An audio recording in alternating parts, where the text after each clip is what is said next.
Welcome to the Leh and Ladakh series.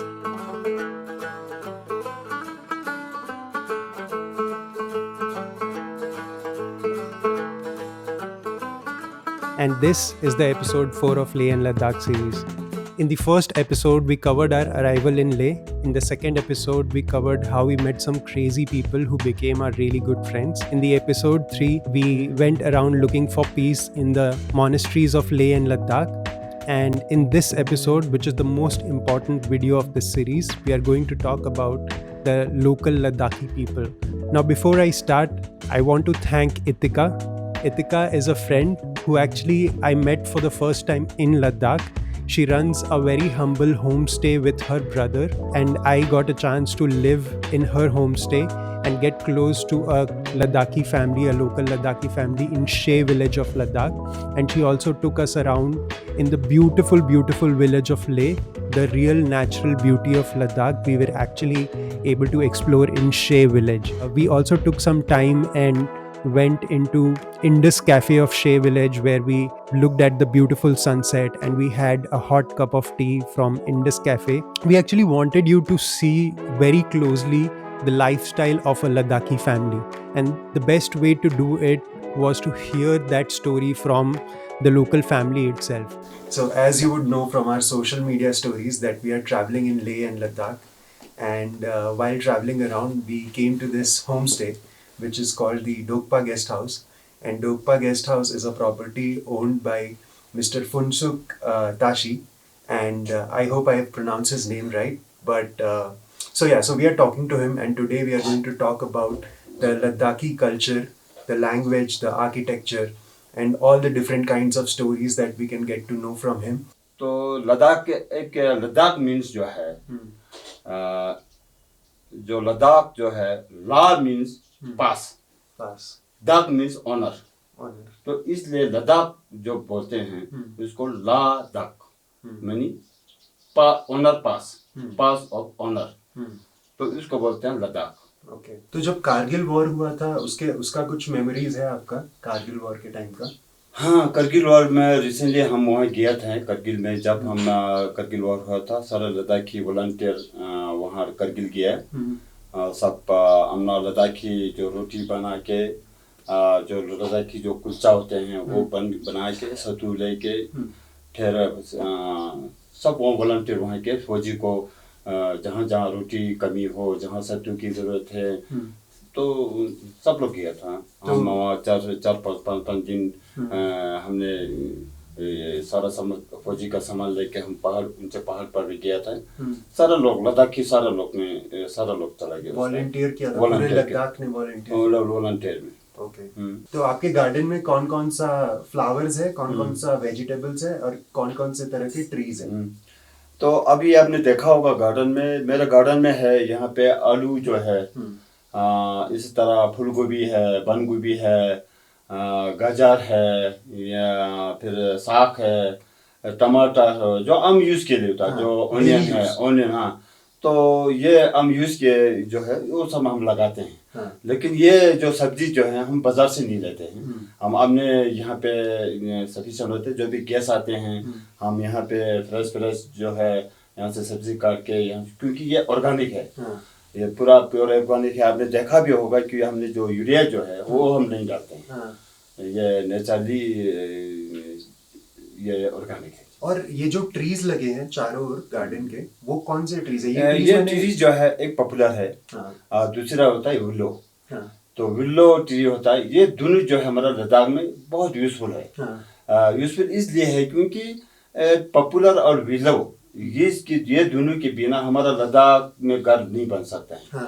क्योंकि एक बात ये, क्योंकि यहाँ लद्दाख बहुत, आप लोगों को भी पता है कि यहाँ लद्दाख बहुत ठंड है, ठंड इलाका है, इसलिए विलो और पॉपुलर जो है, जो आपने अभी नहीं देखा होगा रूप में, ये एक ये वाला जो है पॉपुलर है, जो बल्ली जो टालू बोलते हैं हम, रूप बनते हैं, उसको हम विलो बोलते हैं। तो ये दोनों जो है इस रूप में काम आ जाते हैं। अच्छा, लद्दाख का मेन लैंग्वेज और रिलीजन क्या है? लद्दाखी लैंग्वेज जो है तिब्बतन से है। अच्छा, ये बुद्धिस्ट लैंग्वेज है। Okay. जो तिब्बतन लैंग्वेज यहाँ पे काफी, लद्दाख में भी लैंग्वेज काफी तरह के, जो चंगतंग में जाएगा आपको और थोड़ा सा हट के मिलेगा आपको लैंग्वेज। नुब्रा साइड में जाएगा और थोड़ा सा डिफरेंट होगा, तो शामली साइड में जाएगा तो थोड़ा सा डिफरेंट है। डायलेक्ट में थोड़ा सा डिफरेंस है, लेकिन बुद्धिस्ट लैंग्वेज है, डायलॉग में थोड़ा सा डिफरेंट है। रिलीजन क्या है यहाँ पे? मेन बुद्धिज्म फॉलो होता है और लोग रिलीजन जो है सर यहाँ पे लद्दाख में जो है लेकिन बुद्धिस्ट मेजोरिटी ज़्यादा है। यहाँ पे लद्दाख में 2 डिस्ट्रिक्ट है, एक करगिल डिस्ट्रिक्ट और एक लेह डिस्ट्रिक्ट। तो करगिल डिस्ट्रिक्ट में मुस्लिम मेजोरिटी ज़्यादा है और लद्दाख में लेह में बुद्धिस्ट मेजोरिटी ज़्यादा है। तो नेक्स्ट मेरे को बताइए कि लेह लद्दाख में हम बहुत सारे मोनेस्ट्रीज देखते हैं और मोनेस्ट्रीज के आसपास एक वाइट कलर का ट्रायंगुलर स्ट्रक्चर होता है जिसके अंदर कुछ नहीं होता, बस पत्थर से भरा होता है और उस पर वाइट पेंट रहता है। तो वो उसको माने बोलते हैं। माने तो नहीं, उसके अंदर है, ऐसा ही नहीं है कि कुछ भी नहीं है। अच्छा हाँ, ऐसा मुझे पता नहीं, वही इसलिए मैं पूछ रहा हूँ। हाँ, ऐसा नहीं है कुछ ऐसा स्ट्रक्चर खड़ा किया, एक वाइट पेन लगा दिया फिर वो नहीं हो, ऐसा नहीं है। उसके अंदर बहुत कुछ है। अच्छा। माने इसलिए बनाते हैं क्योंकि जब कोई हमारा आदमी कोई डेथ हो गया तो हमारा क्या होता है बुद्धिस्ट रिलीजन में, जब डेथ हो गया उसका टाइम और डेट बर्थ नोट करते हैं। अच्छा। जब बर्थ नोट किया तो उसके बाद जो हमारा हिंदू में साधु होते हैं, जो हमारा यहाँ लामा जी है, तो लामा जी के पास नोट करके तो उस वक्त पूरा जो उसका विचार निकालते हैं कि अगर इसमें पिछले जन्म में वो ये था, अभी अपडेट हो गया इसलिए ये जन्म ले लेगा, इसलिए अगर एक थुपा बनाएगा तो वो फिर इंसान में पैदा होगा, नहीं तो ये फलाने में पैदा होगा, जानवर में पैदा होगा, ऐसा करके। अच्छा। पूरा उसमें रिलीजन उसमें लिखा होता है। अच्छा। तो जब आप स्टेचू बनाते हैं, जो हमारा चप्पल में जो आप पहले कहा था सुरकंग में कोई बुद्धा या गुरु पद्मा संभावा का या अवलोकेश्वरा, हर चीज आइटम होते हैं। यहाँ पे आसपास लेह लद्दाख में लोग अगर आए तो उनको क्या देखना चाहिए? देखो एक्चुअल एक बात यह है कि जितना भी इंडियन टूरिस्ट आते हैं, मैंने ये देखा, जो मैं काफ़ी जो गेस्ट हाउस अभी 9-10 साल से मैं चला रहा हूँ, तो जब भी फॉरेनर टूरिस्ट आते हैं तो वो तो हट के लेह में बैठता भी नहीं, क्योंकि उसने तो गाँव में आना ही आना है। उनको शांति चाहिए। लेकिन मुझे हैरान की बात यह है कि जो इंडियन टूरिस्ट आते हैं तो उनको कहता है कि मार्केट के सामने होना चाहिए, मार्केट के आसपास ही बैठते हैं। मुझे ये समझ में नहीं आया कि मार्केट के सामने क्यों बैठते हैं, क्योंकि दिल्ली में क्या मार्केट काम है, बॉम्बे में मार्केट काम है, कलकत्ता में, यहाँ पे क्या मार्केट है, छोटा सा मार्केट है। ये मुझे समझ में नहीं आया कि उनको थोड़ा सा हट के लद्दाख का कल्चर की क्या है, लद्दाख का क्या रहन सहन कैसा है, खान पान क्या है और कैसे काम करता है। जैसे कि आपने देखा था, अभी बहुत अच्छा लगा मुझे गार्डन देखे, ये देखे, आप लोगों का ये रहन सहन देखे। तो यही तो हमने देखना है लद्दाख में आके, तो यही देखना है लद्दाख के वालों क्या खाना खा रहे हैं। हाँ, सुबह क्या खाना खाते हैं, शाम को क्या खाना खाते हैं, सत्तू क्या होता है, छंग क्या होता है।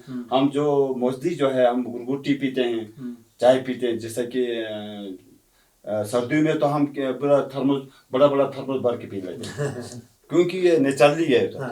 लेकिन आप लेह में बैठेंगे, बड़े बड़े होटल में बैठेंगे, वो तो कलकत्ता बम्बई में भी नेपाल के साथ खाना खाएंगे, कुछ चेयर लगाएगा, दाल चावल रोटी वही होगा, वो तो वहाँ पर भी यहाँ पर भी मिलेगा, तो फिर देखने का क्या मतलब है। मेरा नेक्स्ट क्वेश्चन यही है कि लद्दाख के लोग, मैंने सुना है और देखा भी है, जैसे आपने बोला कि आपकी माता जी 96 ईयर्स की है, तो मुझे ये पूछना था कि यहाँ पे लोगों का लॉन्ग लाइफ का क्या सीक्रेट है, वो लोग इतना, उनका लाइफ इतना लॉन्ग और इतना खुश हैप्पी क्यों होता है? ये आपने अच्छा सवाल पूछा। मुझे आई थिंक मेरा मानना है कि लद्दाख में ये लॉन्ग लाइफ क्यों होते हैं, क्योंकि एक्चुअल ये है कि एक तो आबहवा साफ है, पानी साफ है, दूसरा जो है यहाँ पे जितना जो मैंने पहले बताया था आपको, चाहे फार्मर्स हो, चाहे मुलाजिम हो, चाहे मुलाजिम छोटे हो, चाहे बड़े हो, तो सब लोग जो है अपना खेती बाड़ी रेगुलर रखते हैं। तो मैं समझता हूँ कि मैं यही इसी की वजह से होगा, क्योंकि एक्सरसाइज हो जाते हैं। सुबह सवेरे उठा, फिर खेतों में पानी डालना, खेतों का काम करना, बेलचा गिट्टी उठाना। ये नहीं कि मैं बड़ा अफसर हूँ, मैं मुलाजिम हूँ, मैं कम नहीं करूँगा, ऐसा नहीं है। क्योंकि मैं भी एक छोटा मुलाजिम हूँ। सब सुबह सवारे उठ के खेतों में जाते हैं, शाम को आता है तो हम खेतों में लगते हैं। मेरा वाइफ भी है, तो मुझे लगता है कि इसी की वजह से होगा, क्योंकि योग जैसा बन गया है। हाँ। सुबह शाम साथ साथ में एक्सरसाइज हो गया। फिर दूसरा बात यह है कि हमारा लद्दाख में आप हिल कौंसल ने भी ये किया था कि अभी 25 के बाद तो बिल्कुल यूरिया आएगा ही नहीं। तो लेकिन हट के थोड़ा सा जो लद्दाख में जो है, मुझे लगता है कि ऑर्गेनिक की वजह से भी होगा, क्योंकि यहाँ जो खान सब्जी जो भी मिलता है वो सारा ऑर्गेनिक ही मिलते हैं। लास्ट क्वेश्चन, मुझे ये कॉपर कलेक्शन बहुत सही लगा, तो इसके बारे में बताइए, ये कलेक्शन। अच्छा, इसके बारे में ये बताऊंगा कि जो भी हमारा लद्दाख का ट्रेडिशनल है, जो आपने देखा होगा ये वाला, ये हमारा जो फंक्शन होते हैं शादी के टाइम पे, तो इसमें सारे सब्जी डाल के रखते हैं। अच्छा। जैसा कि बोफे। अच्छा। हाँ। जैसा हमारा वहाँ पे बोफे लगते हैं, ये हमारा बोफे है। अच्छा। समझ लो, ये बोफे है। तो अब ये छोटा वाला जो है ये है, इसमें हम सुबह डेली हम जो है ब्रेकफास्ट के लिए हम सत्तू गूंद के खाते हैं। अच्छा। उसमें लस्सी डालो, या फिर उसे सत्तू डाल के उसको गूंद के फिर सब्जी होगा या कुछ भी हो उसके साथ ये हम ब्रेकफास्ट लाते हैं।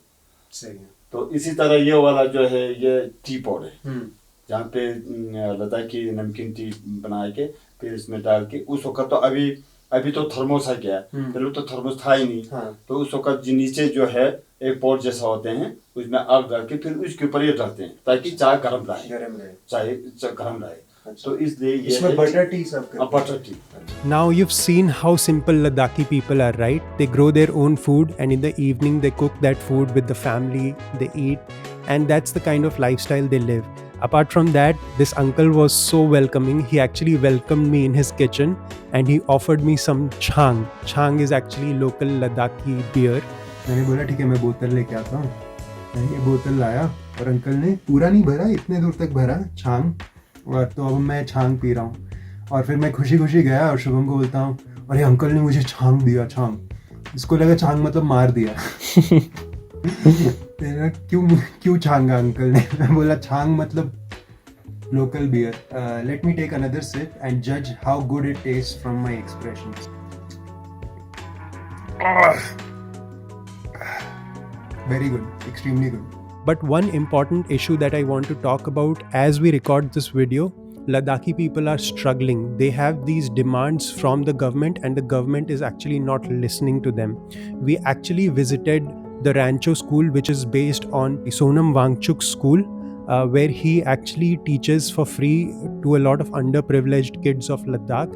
And Sonam Wangchuk is actually in a home arrest right now because he has these demands from the government. So now, if you know, in 2019, Section 370 was actually abolished and the state of Jammu and Kashmir was officially welcomed into the Constitution of India. The same rules that apply in the rest of India apply on Jammu and Kashmir now. And as you know, Ladakh is a part of Jammu and Kashmir. So people of Ladakh actually were very happy because this was their demand for the last 70 years. This would allow them to work towards development. This would give them jobs. But now they are scared that because of this abolishment, their land will be given to private parties, private corporates who have nothing to do with the local culture, who have nothing to do with saving the local environment, who would just work towards profit. What Ladakh really wants is they want to become like Delhi. So now, if you know, Delhi is a union territory. It is taken care of by the central government, but Delhi has its own elected government as well, which actually works towards the betterment of the city of Delhi and the people living in Delhi, right? There are two governments. So Ladakh actually wants that for itself because with this bureaucracy, the bureaucrats do not understand the local requirement, the local needs, right? They are not interested in the development of people. And Ladakh wants contribution of local people in the solution of its problems. And that's why Sonam Wangchuk is doing a fast in Khardungla Pass, where the temperatures goes close to minus 50 degrees Celsius, especially at this time of the year. So we just want you to talk about this issue so that this video and this message reaches out to the government and Ladakhi people are heard. All we want is that Ladakhi people are heard. This is for their betterment. This is not politics. This is not against any party, but this is something that is important for the people of Ladakh. So we really want you to understand this culture and we really want you to talk about this. Thank you so much and subscribe to our channel and press the bell icon.